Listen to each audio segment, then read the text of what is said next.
Ayan, guys. Good morning, good morning. Ayan, kagigising lang natin, guys, no? At nahanap ko si Red dito. Sa loob ng bahay, di ko makita. So, hindi ko alam kung saan nagpunta si Red Noveno. Tara, puntahan po natin. Ayan, guys, kasi kanina lumabas na ako, nagwiwi ako sa CR. Nahanap ko si Red. Tapos ngayon, ay pumunta ako dito sa kabilang kwarto. Nakasarap po kasi itong kabilang kwarto. Ngayon binuksan ko, nagulat ako ba't nakabukas yung electric fan. Ayan po, oh. Nakabukas yung electric fan. Pala, pinapahanginan niya yung aparador. Tapos ayun, nakita ko siya dun, oh. Ayun, oh. Ay, grabe, oh. Ayan, guys, oh. Grabe, oh. Ay, grabe, oh. Ay, grabe, oh. Sipag, ah. Sipag mo, daddy, ngayon. Kahit walang ana-ana. Dito tayo. Kahit walang ana-ana. Sipag. Grabe. Inis ko na to para ma-sample na. Masampal. Mabinyagan na. Hindi ko na. Ayan, guys. Oh, daddy, ito. Oh, tumutulo na. Oh. Kasi, Sample lang to. Mamaya ko pababalik. palinis daw, no? Palinis daw dun sa kila Udang. Kasi sila Udang, naglilinis po yun ng mga bahay. Ito. Sabi ni- Nagtrabaho din ako sa Sabi ni, cleaning company sa Macau. yung nga, sabi ni Red, ako naglilinis din talaga ako. Yung ganyan din, yung may cleaning company daw. Sa sa Macau? Mm. Unang trabaho ko. No, ganun. Cleaning company. Cleaning company. Oo. Tagalinis din, no? Kaya Yung nga, mga bagong gawang bahay, Oo. pagulipatan yan, kami nag- kaya nga po kami ni Red ay compatible. Ilang taong ka nun, daddy, nung nag-Macau ka? Ano lang yata ako nun? Parang 20? 22. 22? So, parehas po kami ni Red Noveno. Kaya kami po, ang buhay namin ay tinadana. Parehas po kami nito. Nung nag-Macau daw siya, yung unang trabaho niya doon, cleaner. Cleaning company. Boy, parang ganong boy, no? Yung mga naglilinis ng mga bahay-bahay, building, mga ganon, no? So, kasi ako din po, guys, nung pagka-graduate ko ng college, magto-21 naman ako noon. Nag-Germany nga po ako, no? Yung nakwento ko na nag-Germany ako. Nag-Putzfrau din po ako. Ang tawag naman sa Germany, di ba sa Macau, tawag sa inyo, mga cleaner, mga sa cleaning company. Sa Germany naman, ang tawag doon, Putzfrau. Putzfrau sa mga taga-Germany dyan. Alam nila pag sinabing Putzfrau. So, Tapos ito, pag ano, ito, di, tinan mo. sideline kami ng linis bahay pag linggo. Naglilinis din kayo ng bahay pag linggo. So, 100 per hour yun. 100 Macau, dollar. Hong Kong dollar per hour. Ganon din po sa Germany, no, dati. Per hour din po ang bayad doon. Pag maka-4 na oras ka ng linis, 3 oras, medyo malaki-laki din po yung kikitain. So, ganun din po yung ginawa ko. Sabi ko nga, 3 job sa Germany.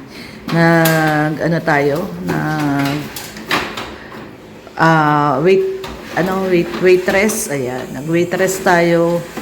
Nagyaya tayo, au pair, tawag sa kanila au pair, nagyaya. Tapos nag-putzfrau. Yung putzfrau, tagalinis nga po ng bahay. Kaya, nung sinabihan kami ni Insan Unica na, magpalinis kayo dyan pag tapos na yung loob ng bahay. Ang problema doon, magbabayad pa tayo. Kayang-kaya naman natin gawin. Alam naman natin. Oo, kayang-kaya natin gawin. Kasi ako, guys, kaya nga sabi ko, malinis po ako sa bahay. Kasi nga, 21 years old pa lang ako, magto-21 years old. Yan po ang ginagawa ko sa Germany.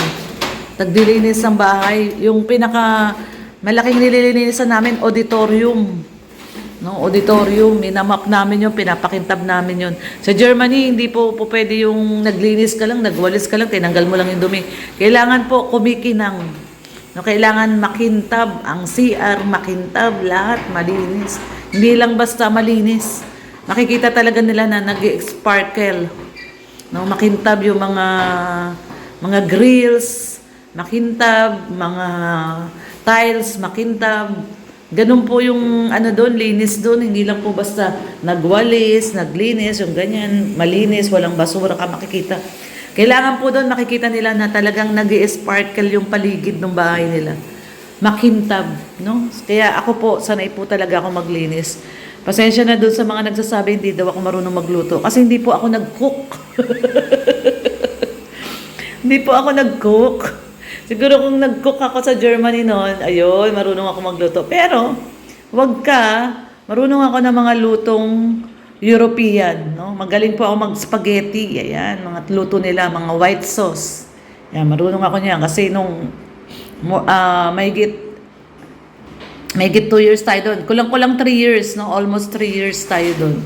Kasi nirenew ko yung aking, yung aking working visa, no? Pinarenew ng ate ko. Kaso hindi ko na natapos.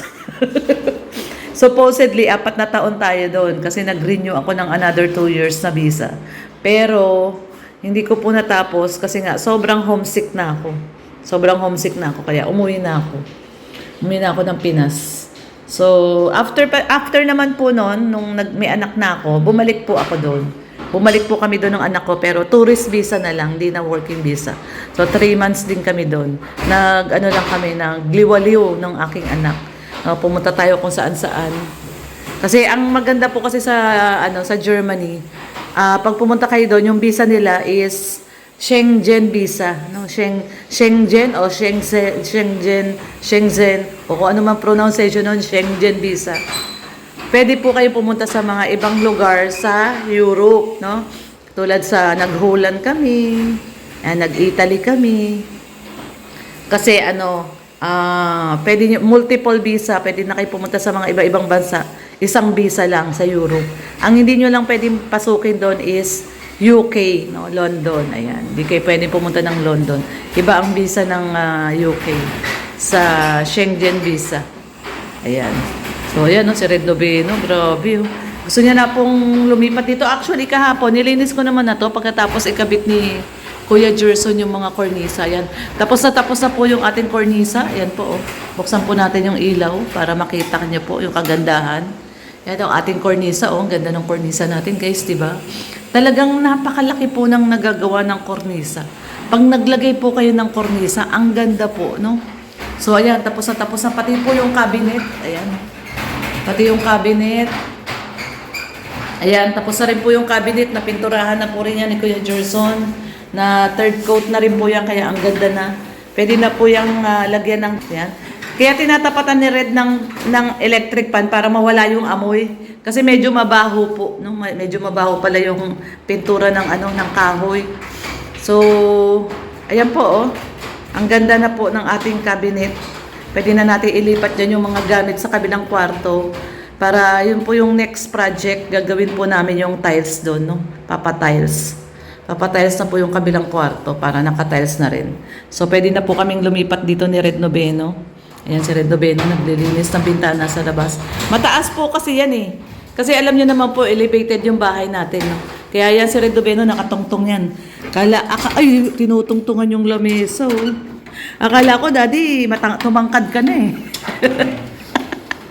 Akala ko, tangkad sagad ka na eh. Akala ko talaga tumangkad na eh. Pala nakatungtong sa lamesa. Oh. Hanggang yun ang pinapangarap mo. Lagi mo iniisip mo. Di, gusto ko nga, huwag ka nang tumangkad. Kasi, Mawawala ako sa'yo pag tumangkad ako. hindi, kasi nga yun na nga eh, di ba?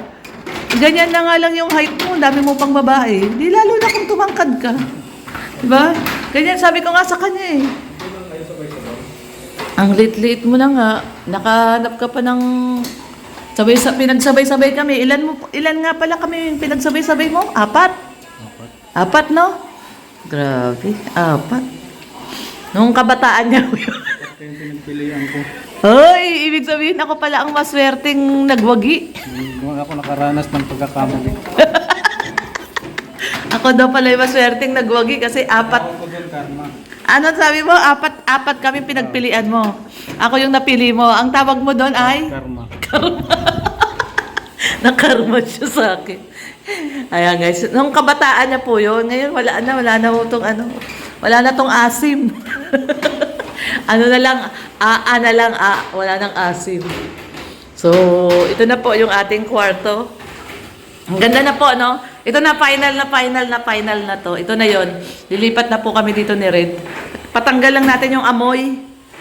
Lipat ko muna yung mga, pag nawala na po yung amoy nitong cabinet, lipat ko na po yung mga damit dito at tatanggalin namin yung mga gamit doon sa kabilang kwarto kasi yun naman po yung itatiles natin. O, papatiles natin kay Kuya Gerson. Ito, okay na po ito. Nag-grout na rin po ito. Nag-grout na. So, pwede na tayo lumipat dito. Kaya lang wala pa tong kutsyon. Hindi pa po namin nabilihan ng kutsyon itong aming kama. Masakit sa likod kapag tinry ko matulog dito ng walang kutsyon. Ang sakit sa likod. So, ayan guys, siguro bilihan muna namin to ng kutsyon. Kung palari po tayo at tayo po ay magkasya pa yung ating budget pag tayo ay sumweldo sa YouTube. Kasi ang plano namin sa sweldo namin ni Red is pampagawa ng tiles sa kwarto, tsaka yung doon, yung kornisa pa doon sa kusina, at saka yung bar. Yung pa po yung gagawin namin. So, hari nawa, no, magkasya yung aming 25,000 na sasweldohin po ngayon sa YT. Hindi natin alam kung paano ba-budgetin yung 25,000, pero sige lang, kaya yan. Tiwala lang, no, tiwala lang, kaya yan. So, ayan, ang latest update po natin ngayong araw po ng, anong araw na ba ngayon? Thursday! Oh my goodness. It's Thursday, March 19. Oh my God. Ang bilis po talaga ng panahon, no? Imagine niyo po, March 19 na po. 10 days to go, no? 10 days to go, birthday na ni Alimyon. March 29 po ay birthday po ng ating Bebe Alimyon. Happy birthday sa'yo, Bebe Alimyon. So, Sunday po yon, March 29. Pupunta tayo kay Kuya Brooks. At tutulong tayo magluto kay Mars Elina kasi kahapon nandito sila. Tapos, napag-usapan namin kung ano yung mga lulutuin. Ano yung, kay ihanda. Ito yung basahan nandun sa bar. Nasaan? Sa bar. Ano, kuhanin ko? Yung tuyo? Ayan, kunin mo daw muna natin yung basahan doon sa bar. Ayan, at ayun, no? Yung basahan na tuyo. Ito po. Ayan to. Ano kaya ulam namin? Di pa ako kumain, kakagising ko lang eh. Wow, isda! Ito yung ulam namin kagabi, ay kahapon. Kahapon ng tanghali. Ayan, kunin natin ito yung basahan. So, isda yung aming ulam ni Red Noveno. Yung espada na prito. Dati yung pa rin yung ulam natin, yung espada? May kamatis. May kamatis naman daw. So, yun na nga, no? Napag-usapan namin nila Mars Elena na magluluto kami, tutulong kami ni Rhea magluto. Pwede naman tayong tumulong-tulong, maghiwa-hiwa ng mga rekado, ganun. Mag-i-spaghetti daw po tayo, no, sa birthday ni Ali. So, yung March 29 po yun. So, yan, ngayon po, March 19, ito po ang ating latest update dito sa ating kwarto. No, ito po talaga yung room namin ni Red. Kasi yung kabilang room, sa kabilang room, ano po yun? Guest room, no? Guest room po yun. So, ito talaga yung aming kwarto. Pinatapos lang natin yung built-in cabinet. Ayan, tapos na yan. Yan na yan. Pwede nang ilipat yung damit. Papatanggal lang namin yung amoy kasi medyo may amoy pa po. Pero ito na po yan. Yan na po yan. Tapos, ito, bibilihan pala natin ng kutsyon. Kasi gusto namin ni Red. Sabi ko kay Red, lipat muna natin yung kutsyon doon, papunta rito. Sabi ni Red, huwag na daw gamitin yung kutsyon na yun kasi nga, papalabahan po namin yung cover, no? Yung cover para fresh na fresh. Kung sakaling may bisita, hindi na masyadong wasted yung kutsyon. So kami dito bibili talaga. At saka kasi yung kutsyon na yon, yung papala, no? May nagtatanong masyado daw malaki yung kutsyon na yon sa double. Ito talaga double yung size. Yung kutsyon po na yon, queen size po yun. Kaya may sobra pong ganyan dito yung mga isang dangkal yung sobra nun. Doon sa kama. No, doon sa kama namin papakita ko po sa inyo ngayon. May sobra po talagang mga isang dangkal yun kasi yung kutsyon po nun ay double po, no, double. Double po yung kutsyon nun. Ayan, nakapakita ko po guys. Ayan, medyo madilim. Ay, madilim siya. May sobra po talaga to. Buksan po natin yung ilaw. Ayan, may sobra po talaga. Ayan guys. Kung mapapansin nyo, malaki daw. May nakapansin kasi sabi, ba't parang malaki yung kama nyo? Ito po, ito guys, itong na to, ayan, ayan. Ayan, malaki yung space niya, May space pa siya. Kasi nga po, double po ito. Ayan, may space siya. May isang dangkal na sobra to. Isang dangkal. Kasi pang to, hindi pala to pang double, queen size. Ayan. Queen size po ito, itong kutsyon namin. Kinuha kasi namin to sa Maynila. Sa Maynila to na kutsyon So, queen size po ito. Itong aming kutsyon. Ayan, kaya medyo akala nyo, akala nyo malaki kasi sobra po talaga doon ng isang dangkal. Parang malaki yung kutsyon. Kasi queen size po siya. So, yan. Ito yung maintenance ko. Laging nasa laging nasa ulunan ko kasi pag minsan na nagkakatapres ako. So, ayan. Tingin nyo lang medyo malaki kasi nga, po siya. Yung size po ng kutsyon is queen. May pasobra pong isang dangkal yan. Kaya medyo appealing yung malaki. Ayan. Ayun guys, yung mga damit namin ni Red, nandun lang sa gilid, ayun. Tinatakpan ko lang ng kortina para hindi maalikabukan. So, ilalagay na po namin yan doon sa kabilang kwarto. Ayan. Kaya nakakalat lang dyan. So, ayan. Ay, patayin ko muna ilaw. So, di nandito kami pero lilipat na kami doon. Nila Red. Sa kabilang kwarto. Lipat na kami dito. Ayan. Malinis na po. Actually, nilinis ko rin to kahapon. Tinanggalan namin yung mga dumi-dumi. Para, ayan guys, so. Linis na po talaga. So, ayan guys, no? So, lilipat na po kami dito ni Red. Siguro, mawala lang talaga yung amoy nitong Masakit po kasi sa ilong yung amoy. No, may amoy pa rin hanggang ngayon. So, kaya po nakabukas yung... yun si Red, nagbubuhos ng tubig doon sa bintana, Pinubuhusan na, Daddy, ba pumasok sa loob? Pinubuhusan niya ng tubig. Kasi nililinis niya po sa labas. Kasi actually kahapon, medyo gumanda na po yung pakiramdam ko, kahapon, nung mag-aapat na araw na po tayong umiinom ng antibiotic. Nag-effect na po yung antibiotic. Tsaka yung iniinom kong Simdex. Medyo umayos na po yung pakiramdam ko. Hindi na po ako parang giniginaw o nilalagnat paghapon. So, nag-okay na po yung pakiramdam ko kahapon. Pagising ko kahapon, okay na yung pakiramdam ko. So, pagkaalis nila Kuya Brooks, kasi dito kumain sila Kuya Brooks ng tanghalian. Na po ako dito, naglinis na po ako dito nung bandang mga hapon. Tapos naligo ako, nakatulog ako. Tapos yung pumunta tayo kay Larea kasi nagre-ready na sila nila Red nung dinner. So, ito kahapon nalinisan natin to. Nalinisan natin to tapos nilinis na lang uli ni Red kasi nga tinanggal niya yung mga kahapon kasi may mga pa dyan, yung karton, no. Hindi ko pa tinanggal kasi nga si Kuya Gerson naggagawa pa ng kornisa. Pinapatungan niya. Pinapatungan ni Kuya Gerson ng yun, pinapatong niya yun, tapos may karton dahil nilagay niya yung kornisa, no? Hindi na kami nagpasok dito ng andamyo kasi pag pinasok yung andamyo, yung tungtungan, sobrang laki. Mabababoy na naman tong loob ng kwarto, kaya hindi na kami nagpasok ng andamyo.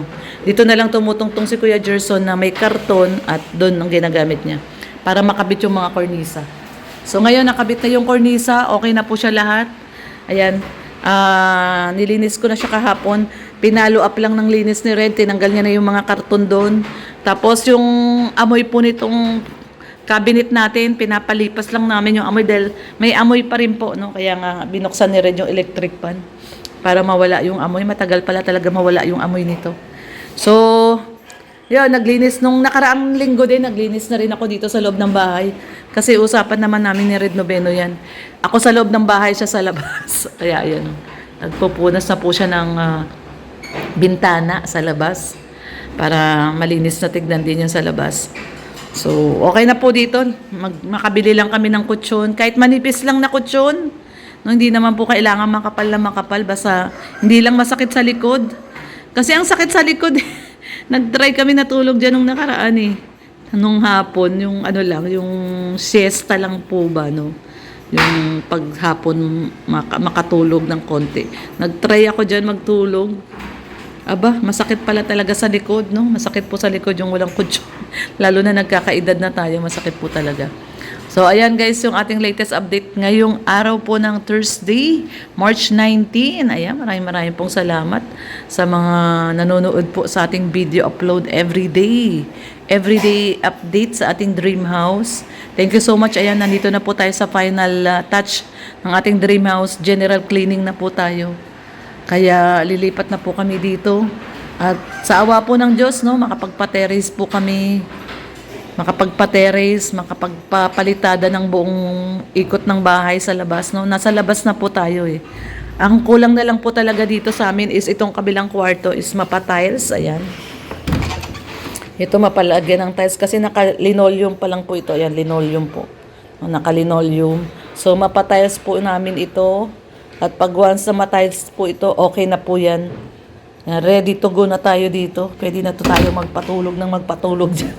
tumanggap ng bisita. At syempre itong ating, ito itong ating head bar, ayan. Papatapos na rin namin kay Kuya Gerson yan. Itong sidebar. Yan na lang naman po eh. Itong sidebar at saka itong head bar. Yan na lang po talaga yung kulang dyan. So anyway guys, matatapos din yan. Tiwala lang, matatapos din po yan. So ito po ang ating latest update dito sa ating dream house. No, ano lang tayo, linis lang muna, no? Kailangan lang talaga maglinis. Kasi yun din yung gusto ko, malinis. Ayoko rin ng magulo yung bahay, ayoko rin ng dugyot yung bahay. Yun din yung po yung kumbaga strength ko naman. No, malinis ako sa bahay. Hindi lang ako masyadong incline sa pagluluto, pero pagdating naman po sa paglilinis, maasahan niyo po talaga ako. Kaya, yun. Maraming salamat po sa ating mga subscribers, viewers, mga nagmamahal po sa atin na sumusuporta.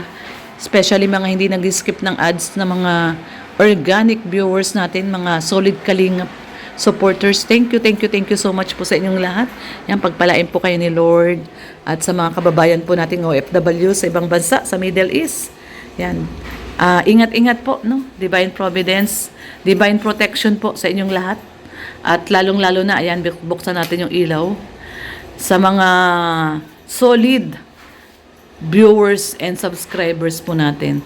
Saan man po kayong sulok ng mundo, ingat po tayong lahat. Mapagpalang umaga, tanghali, gabi sa inyong lahat. God bless everyone. Love lang po tayo. Bye-bye po. Until next video.